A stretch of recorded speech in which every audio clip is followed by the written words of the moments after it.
Dr. Coughran, how did you come to learn of physiosynthesis and when did that take place? My goodness, way back in 1936, I heard about what Dr. Amy was doing with various types of needs, and so I went to investigate. It was my own family physician who had looked into it first and decided that it might work for me. So I tried it. What did you know of Dr. Amy before you met her? Nothing. Never heard tell of her until I had gone to this doctor and said I had a pain in the back, and he said, well, you've gotten along quite well for a number of years, but I don't think we're making any progress. We're just marking time. So perhaps she could, with the work that she's doing, perhaps she'd know what to contribute that would be in addition to what we've done through the years. Because I had gone to this man from the time I was 5, 6 years old. When you met with her, what did she do with you and how did she evaluate you? She gave me a lesson just like Pam had a lesson today, only of course not all of those things. That wouldn't be a beginning lesson, that's an advanced student that we worked with today. So it was a matter of trying a few of the movements, and then she tried to send me home and said, oh, if you're interested, why, let me know. And I said, well, I know I'm interested, I want to start. I had a terrible time trying to get an appointment with her.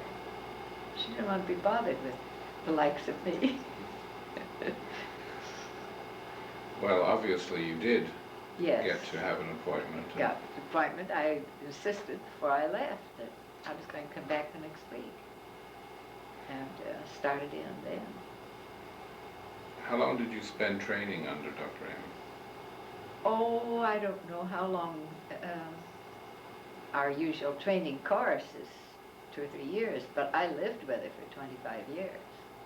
And actually that was all a training period.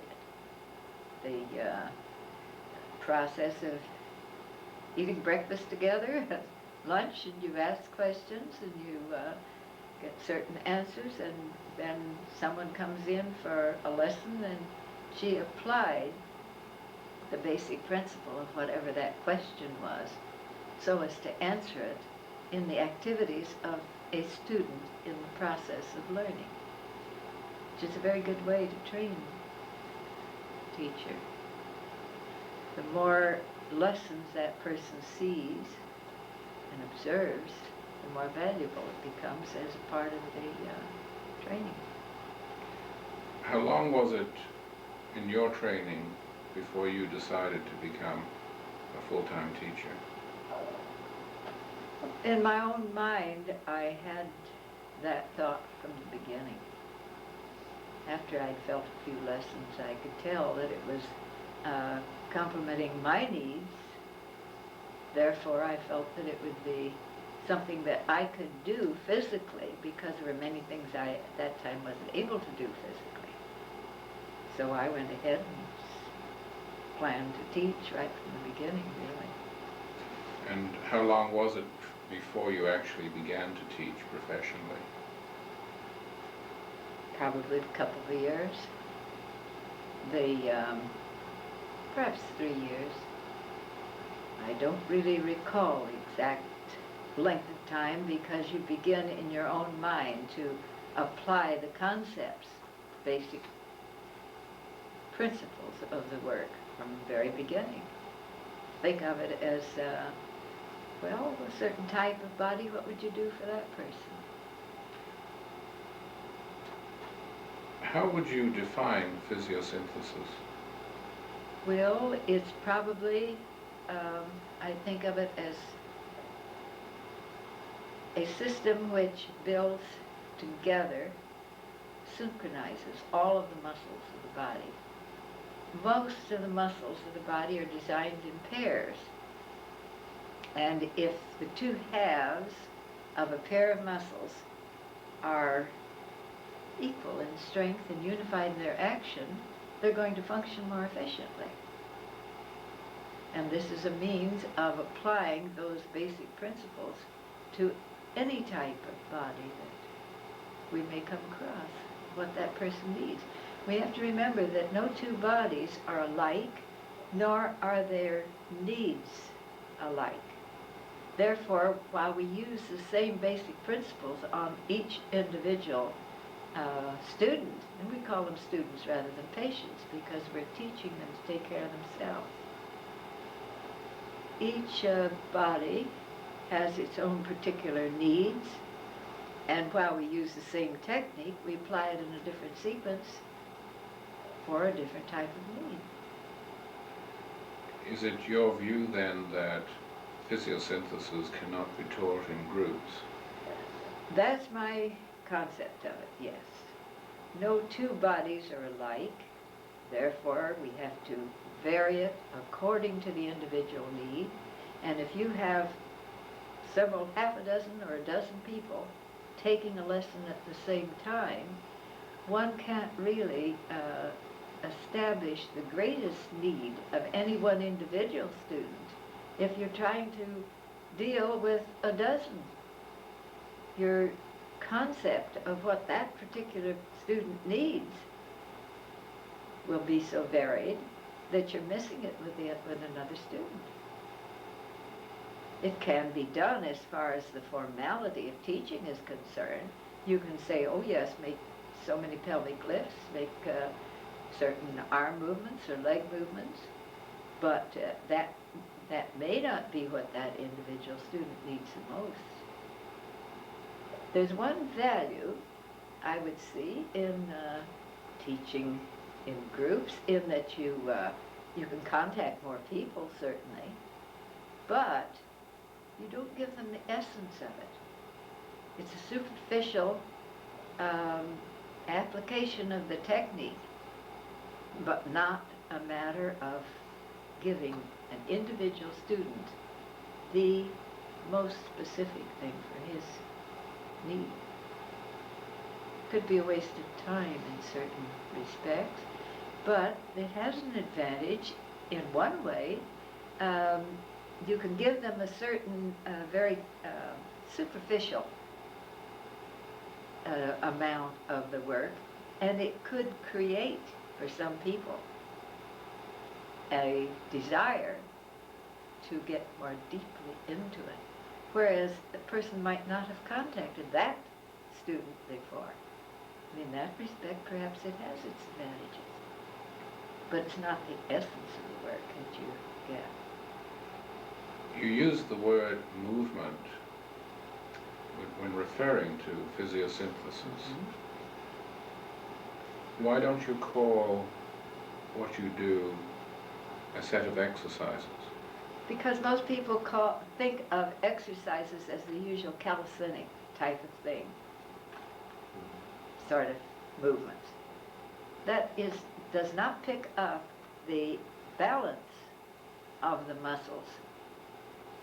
It's so superficial, it's all done with the extrinsic long muscles, not the joint structure. And that's where the difference of physiosynthesis is in any other system that I've ever heard tell of, and I've tried to investigate a lot of them. You want to get to the core of it. And you'll never find the core if you do the usual calisthenic type of exercise. So we leave out that word. Can you relate the benefits of physiosynthesis to the arts of chiropractic and osteopathy? Yes and no.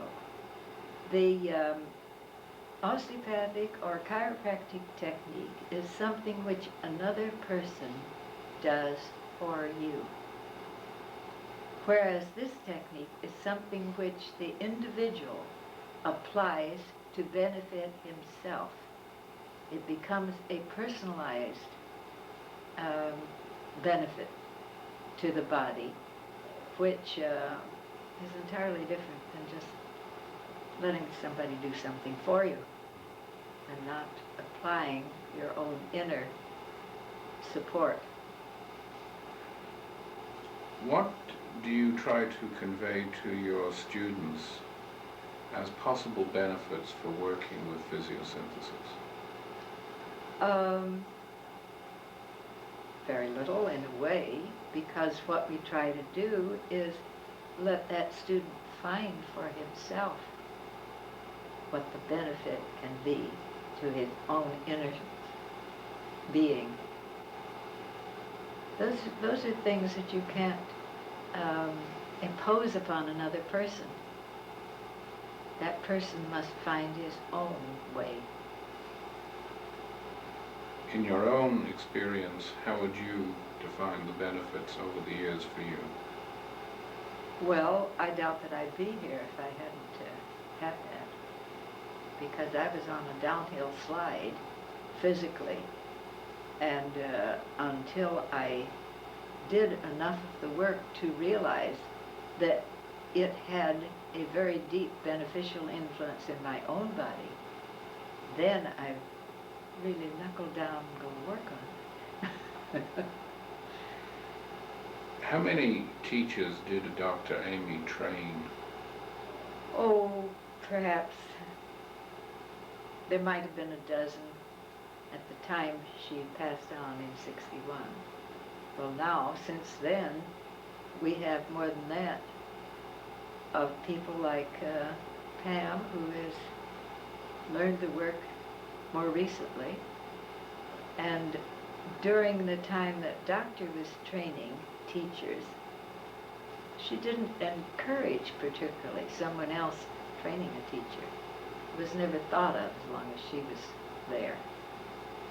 Afterward, Mary Sue Guthrie, with whom I trained originally, and I decided that if this work was going to live at all, perhaps we'd better get busy and do something about it. So I started with 2 girls originally, and well, no, there was one ahead of that. But we worked together, and Mary Sue was working with another young woman who was training under her, and we found that it had to keep going. Otherwise, we'd lose the concept of the whole system if we didn't get down to business. So we really had to, shall I say, feel our way into the process of training teachers. And it wasn't easy to start out from scratch, so to speak, but we found we could do it.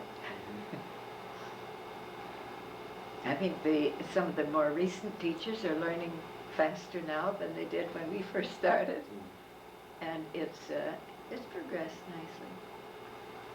What would you like to see happen in the training and development of the Well, technique? my concept recently is to see each one of the teachers who are now giving lessons to start training other teachers. And several of them are doing that now.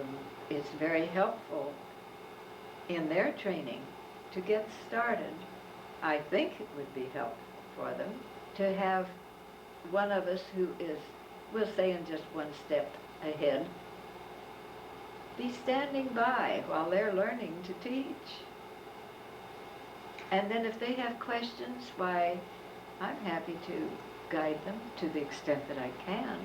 But each one of them has to learn to present the work to other people and do it, if they can do it, while some of the older ones of the teachers are available to contribute when they come up against a question. It can be accomplished very much more readily and much easier for the trainee to get into the swing of making teachers. In your opinion, what does make a good teacher? One who has the, shall I say, the best welfare of her fellow human beings available and applying whatever they can to, in other words, a caring person, so that they can contribute what they've learned of the work and pass it on. It takes time. It's not easy in the beginning, but you do learn how. over the many years that you have been involved, have you observed what might be called medical benefits by using the technique? Oh my goodness, yes. Because to the extent that the body is improved in its alignment and its usage, how much stronger do you feel and can you endure doing more things?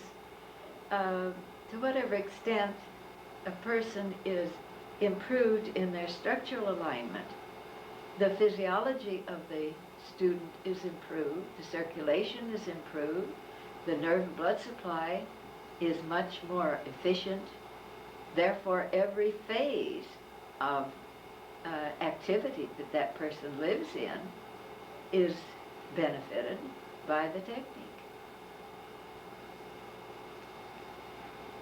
Did Dr. Amy commit any of her work to writing? Really very little. She did make some, well, of course she gave a number of lectures. At one time she was lecturing for the National Convention of Osteopaths in Chicago in 1937, and I went with her on a trip that we took across the continent and back. And at that time she prepared a paper that had to be presented to the osteopathic profession before she was finalized as far as a lecturer on the circuit there. But and other times she's put parts of it into writing, but much of it is from word of mouth, and those of us that heard her and worked with her for years have tried to carry on. She always talked about writing a book, but I think one of the teachers now has prepared something to which Pam has contributed a great deal, and that is the best written evidence of anything we have in connection with the work. It'll be very beneficial to the teachers in training, not a book that you would just go into and read and know how to do the technique, because one has to have guidance in that. But it would be very valuable.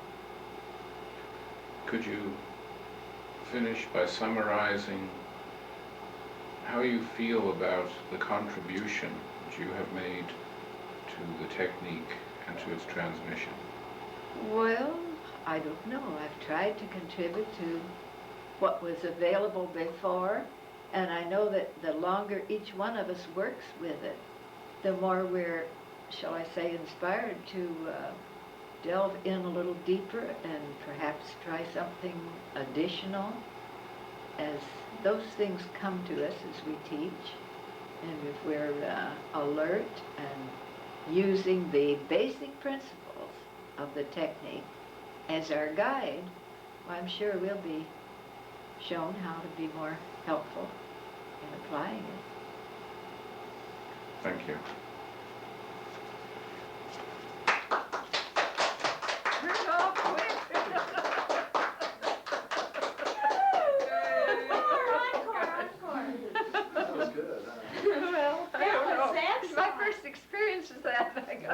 That was wonderful, Lucille. That was wonderful. Well, I think we all of us want so much for it to succeed that you can't